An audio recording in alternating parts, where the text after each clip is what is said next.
Hello guys, तो कैसे हैं आप लोग। इन दिस वीडियो आज हम बात करने वाले हैं बोरुटो मांगा के बारे में, क्योंकि अगले ही चैप्टर में हमें वो देखने वाला है जो हम चाहते हैं, मामोशी वर्सेस कोनोहा विलेज। मेरा क्वेश्चन यहाँ पर ये घूम रहा है मामोशी के लिए कि यहाँ पर ईडा को मामोशी सिस्टर क्यों कह रहा है।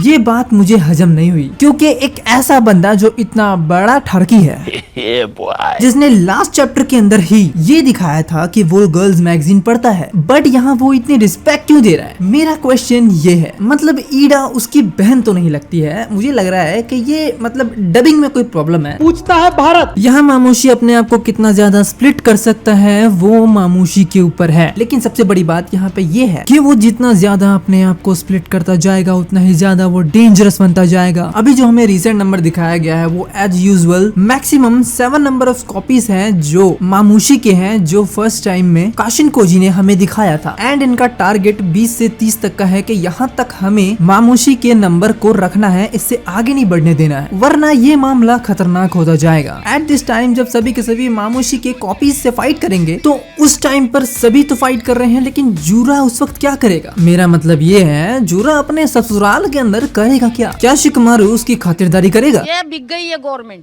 अब गवर्नमेंट में कुछ नहीं है, सारे मिलके हमको पागल बना रहे हैं। ये सच्ची बात तो है कि जूरा कोनोहा विलेज के अंदर फाइट नहीं करने वाला है, भले उसकी फाइट हिमावारी के साथ हुई हो या फिर बोरुटो एंड कावाकी के साथ, वो सारी की सारी फाइट कोनोहा से बाहर हुई है, सो उसका इंटरफेरेंस तो पक्का नहीं होगा। बट एक बंदे का इंटरफेरेंस यहाँ पर हो सकता है और वो है हिदारी। हिदारी को सारडा से मतलब है, और इसी बीच के अंदर हमें 2 शिंजूस की बदले की आग निकलती हुई देखनी पड़ सकती है। बट इन सब चीजों में अगर ये दोनों के दोनों खत्म हो जाते हैं, सपोज करो इन दोनों को हरा दिया गया, हिदारी एंड मामोशी को, जूरा का फोर्स पूरा का पूरा खत्म हो जाएगा और इसके पास क्लॉक रिम्स है या फिर नहीं है ये अभी डाउट में है मुझे, क्योंकि टेंटेल खुद जूरा है। जूरा को क्लॉक रिम्स को बनाते हुए देखा नहीं अब तक। सेकंड चैप्टर के अंदर बहुत सारे क्लॉक रिम्स खत्म हुए थे एंड वो वापसी भी चले गए थे। यहाँ कुछ चैप्टर तक तो वो दिखे, लेकिन उसके बाद वो गायब हो गए। क्या यहाँ जूरा के पास कोई बैकअप प्लान है या फिर वो सीधा सीधा इन दोनों के मरने के बाद ही कोनोहा विलेज पे ही अटैक कर देगा। भले जूरा को ये चीज पसंद नहीं है कि वो कोनोहा विलेज पे अटैक करे, लेकिन डिवाइन ट्री को भी तो ग्रो करना है आगे। दैट्स व्हाई इसकी पॉसिबिलिटी बहुत ज्यादा बन रही है। एंड जूरा के पास अब ये 2 ही लोग हैं जो ये काम कर सकते हैं, इसके बाद और कोई नहीं है। एंड जब से जूरा ने कोड का हाथ काटा है तब से वो कहाँ है ये किसी को नहीं पता। पहली बात तो इसके कैरेक्टर में कुछ डेवलपमेंट लाने की जरूरत है, क्योंकि मैंने माना कि अगर कोड एज अ विलन बहुत ही बुरा है तो इसे एज अ हीरो ही लेके आ जाओ, क्योंकि अब अगर ईडा के ऊपर बहुत ही बड़ा खतरा आया है जो है मामोशी, क्योंकि इस टाइम पर इसका टारगेट बहुत ज्यादा बड़ा है जो है ईडा, क्योंकि ईडा का कनेक्शन सीधा सीधा कोड से मिलता है, क्योंकि कोड वो है जो ईडा से वन साइडेड लव करता है। सो अगर ईडा पे कोई भी खतरा आएगा तो उसे बचाएगा कोड पक्का ही। मान लिया मामोशी ने 20-30 से ज्यादा अपने आप को स्प्लिट कर लिया और सभी पे कंट्रोल कर लिया एंड मामोशी को रोकना मुश्किल भी हो गया, डायमंड भी यहाँ पर कुछ नहीं कर पाया, तो ईडा को बचाना बहुत ज्यादा मुश्किल हो जाएगा। क्योंकि जहाँ तक ईडा के बारे में हमें दिखाया गया है वो किसी बैटल के लिए नहीं बनी है, कोई छोटे मोटे बैटल के लिए बनी है, इतनी बड़ी नहीं है कि वो 1-on-1 बैटल कर सके। वो हमेशा ही डायमंड को आगे करती है, क्योंकि इसका भी एक रीजन हो सकता है कि वो हमेशा ही बैटल नहीं कर सकती है, या कोई और भी रीजन हो सकता है मांगा के अंदर अभी एक्सप्लेन नहीं किया गया है। अगर इस टाइम पर ईडा को मामोशी बुरी तरह से पकड़ लेता है और वो अपने टारगेट को कंप्लीट करने के लिए जाहिरा होता है, तभी वहाँ पर कावाकी नहीं आएगा, ये ध्यान रखना,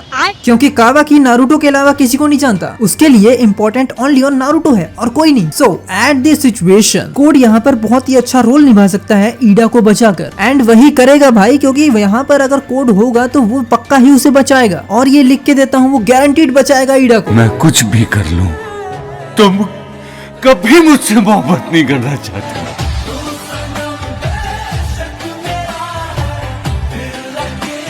और ये चीज तभी हो पाएगा जब मामोशी का दिमाग फिरेगा और वो अपने आप को पूरी तरह से और बुरी तरह से स्प्लिट कर लेगा, और अमाउंट यही हो सकता है 400 जो एक्चुअली बोला गया है इन फ्यूचर के लिए। ऐसे ही मेजर रोल निभाने वाले 2 बंदे और हो सकते हैं, वो है कावाकी एंड मामोशी की। पहले बात करते हैं कावाकी की। लास्ट चैप्टर के अंदर ही कावाकी ने कहा कि वो जूरा जितना पावरफुल नहीं है, उसे और भी ज्यादा पावरफुल बनना पड़ेगा, जिस चीज के लिए उसने काशिन कोजी से बात की और काशिन कोजी से बोला कि वो उसे और भी ज्यादा पावर्स दे जिससे वो जूरा को डिफीट कर सके। जिसके रिप्लाई में अमादो ने बोला कि भाई तू ऐसा नहीं कर सकता है, क्योंकि अगर तेरे अंदर पूरी की पूरी पावर डाल दी तो तू पूरी तरीके से डिस्ट्रॉय हो जाएगा। जिसकी रिप्लाई में कावाकी बोलता है कि ये तो मुझे वैसे भी करना है खुद के साथ, जब मेरे सारे के सारे एनिमीज डिफीट हो जाएंगे तब। लेकिन कावाकी को इतनी जल्दी क्या है, अभी जूरा आ नहीं रहा, मामला कुछ और ही चल रहा है। लेकिन ये बात है कि कावाकी को नहीं पता कि कौन आने वाला है एक्चुअली, फिर भी वो अपने आप को तैयार रखना चाहता है, बस इतना ही है। लेकिन जो भी उसने किया है अमादो के साथ, जितनी बार भी अगर उसने उसको डराया है, हो सकता है आगे चल के अमादो की बेटी एबिकी एज अ विलन निकलती है तो वो पक्का इस चीज का बदला जरूर लेगी। और मैं भी अमादो ही बोले इस चीज को, क्योंकि अगर जूरा का मामला साइड होता है तो सिर्फ विलन के तौर पे एक ही बंदी बचती है और वो एबिकी ही है। जूरा के मरने के बाद अगर वो जिंदा होती है तो ये काम एबिकी करेगी। सो पापा की परी अपने पापा का बदला लेगी। ये कब होगा मुझे भी नहीं पता, बट अभी हम बात करेंगे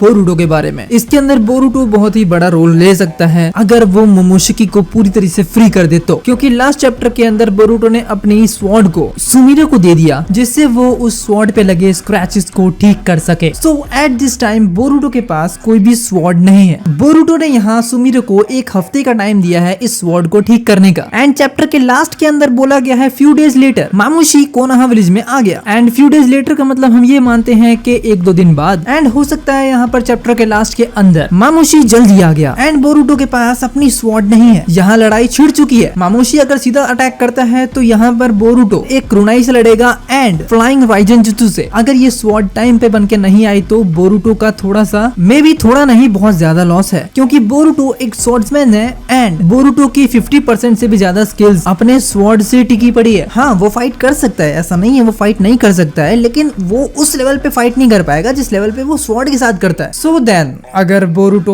वो परफॉर्मेंस नहीं दे पाया जो वो स्वॉर्ड के साथ देता है, सो यहाँ पर कारमा के एक्टिवेट होने के बहुत ज्यादा चांसेस हैं एंड मोमोशिकी के भी बाहर आने के बहुत ज्यादा चांसेस हैं। मतलब यहाँ पे सारा डिपेंड करता है कि सुमिरे अगर स्वॉर्ड को बना लेती है तो बोरुटो तो लड़ ही लेगा आराम से, लेकिन अगर बोरुटो के स्वॉर्ड के आने में थोड़ी भी दिक्कत होती है ये तो पक्का है कि मामला खत्म है। फिर बोरुटो कारमा यूज करेगा एंड मोमोशिकी को भी यूज करेगा, बट ये तभी हो पाएगा जब मामला हाथ से निकलेगा, यानी 400 वर्सेस 1 पे। तुम्हें लग रहा है ना मैं पूरी वीडियो में एक बंदे को भूल रहा हूँ। ऑफकोर्स यार डायमंड, जो ऑफकोर्स बहुत ज्यादा ओवर पावर्ड है, जिसको सिर्फ बोला गया है कि भाई ये कुछ भी कर सकता है, कुछ भी कर सकता है, इसके सामने किसी का कोई लेवल नहीं है, क्योंकि इससे खुद कावाकी भी डरता है। हाँ लेकिन देखो हाइट वाइज देखा जाए तो मामुशी के लिए डायमंड बिल्कुल ठीक है। डायमंड की पावर ये है कि उसे कोई भी मारने का सोचेगा या फिर उसे कोई थप्पड़ मारने का सोचेगा या फिर चाकू मारने का सोचेगा तो वो उसे खुद ही लग जाएगा। बट यहाँ मामुशी के सामने डायमंड की पावर कोई काम नहीं आने वाली है। एज लाइक सोचो कि मामुशी ने ये सोचा कि मैं डायमंड को बीच में से चीर दूं और इसके दो अलग अलग भाग कर दूं, वो चीज सीधा मामुशी के साथ होगी और मामुशी के दो टुकड़े हो जाएंगे। यहाँ पर मामुशी 1 से 2 हो जाएगा, 2 से 4 हो जाएगा, 4 से 8 हो जाएगा, 8 से 16 हो जाएगा। यहाँ पर डायमंड किसी और के अगेंस्ट होता ना तो हो सकता था कि वो जीत जाए, लेकिन यहाँ पर वो नहीं जीत सकता है। यहाँ पर डायमंड की गॉडली पावर भी काम नहीं आएगी। इस हिसाब से देखा जाए तो मामुशी मर नहीं सकता है। हाँ उसे रोका जा सकता है उसकी दोनों आंखों को डिस्ट्रॉय करके, बट इतना सब कुछ समझने के लिए खुद डायमंड को भी पता होना चाहिए ना कि क्या करना है। डायमंड को तो किसी ने बताया ही नहीं है। सो इस बारे में अब तुम क्या सोचते हो प्लीज मुझे कमेंट्स में लिख के जरूर बता देना। मिलते हैं नेक्स्ट वीडियो के अंदर, चैनल सब्सक्राइब करो, बेल आइकन जरूर दबा देना और अपने कमेंट्स भी रखो कि तुम्हें क्या लगता है।